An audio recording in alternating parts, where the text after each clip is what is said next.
Bakar As-Siddiq radhiyallahu an terperanjat, kaget. Kenapa? Karena apa yang dia makan itu berarti dari barang yang haram.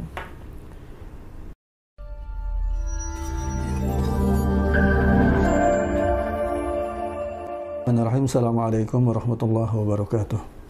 Alhamdulillahirabbil alamin wassalatu wassalamu ala asyrafil mursalin sayyidina Muhammadin wa ala alihi wa sahbihi ajmain, amma ba'd. Edisi kali ini edisi kisah teladan dengan tema menjaga diri dari makanan yang haram.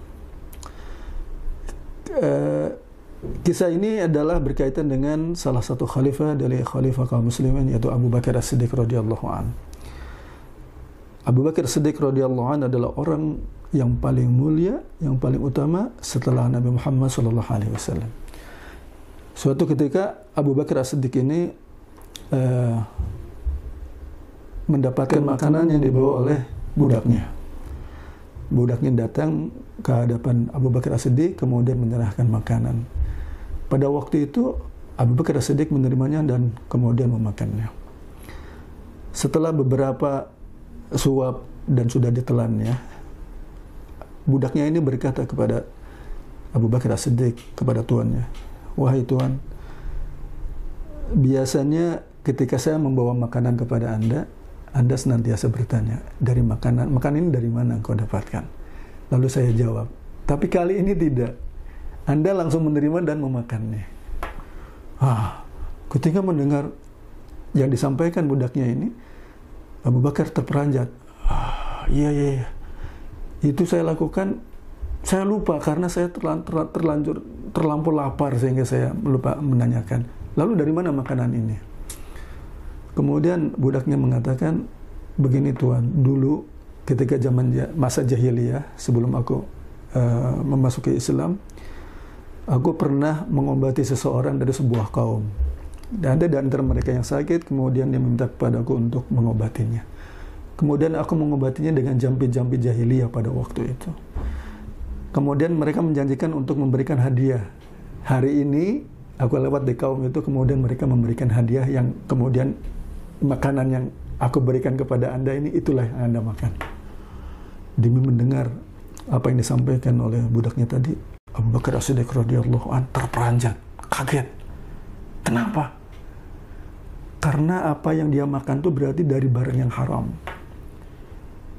Sebab si budak ini melakukan tersebut, membacakan jampi-jampi dengan cara-cara jahiliyah, bukan dengan cara-cara syar'i. Mungkin dibacakan dengan meminta perlindungan kepada dewa, kepada berhala, seperti itulah. Maka apa yang dilakukan oleh Abu Bakar As-Siddiq radhiyallahu anhu? Dia langsung memasukkan jari jemarinya ke mulutnya. Terus memasukkan jari jemarinya, agar apa? Agar apa yang dimakannya dan masuk ke perutnya itu keluar.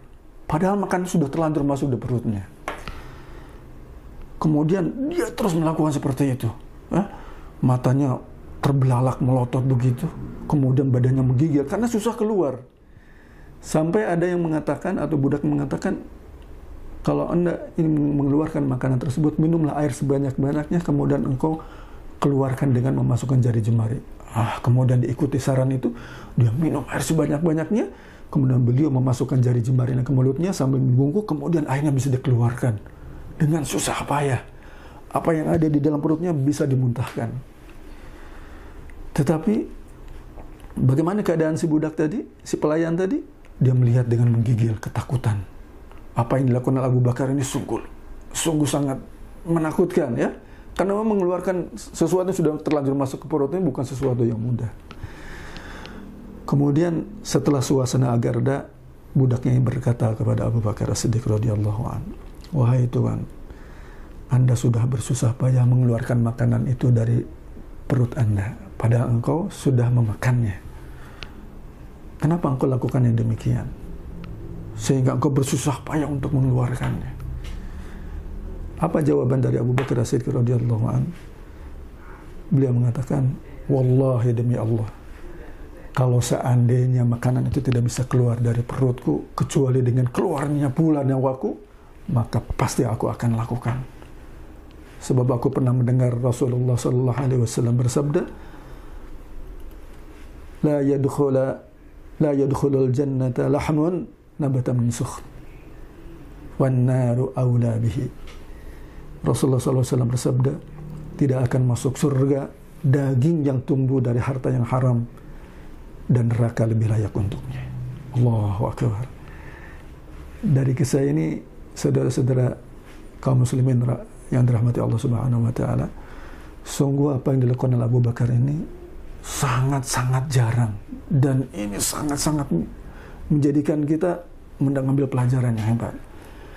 Betapa Abu Bakar As-Siddiq radhiyallahu anhu sangat takut daging yang tumbuh di tubuhnya ini terbentuk dari barang yang haram, karena beliau tidak ingin memasuki neraka, karena beliau ingin masuk surga, sehingga apa yang sudah terlanjur masuk pun ke dalam perutnya dia keluarkan walaupun dengan susah payah, walaupun kalau seandainya tidak bisa keluar kecuali dengan keluarnya nyawa, beliau akan melakukannya.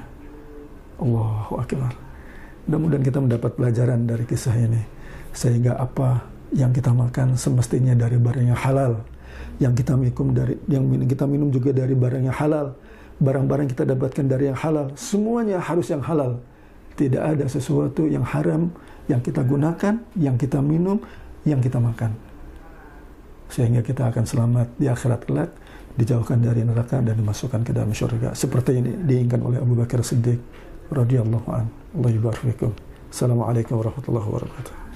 جرحها فينا وذكراه تناغينا ألا أين الميامين.